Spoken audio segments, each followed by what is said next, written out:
Braça ndërkohë, unë mendoj që në krahasim me çdo kandidaturë tjetër, do të ishte më autonom. Po. Edhe në raport me Ramën. Po. Kjo nuk është mëkat. Jo. Se nuk po themi pavarur, po të ishte i pavarur, do të ishte mëkatare. Një personazh më autonom do të ishte më i përshtatshëm. Sepse e shkarkon edhe atë që zakonisht njerëzit i thonë në parim, shefin e madh nga ca ngarkesa.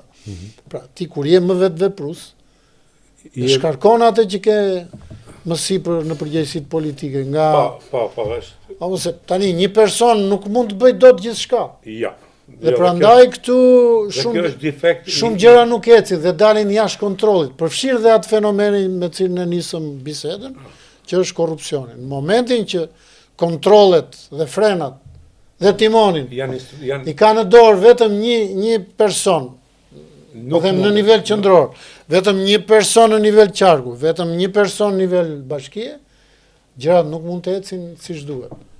Jam plotësisht dakord Petro dhe ky është defekti politikës shqiptare historikisht.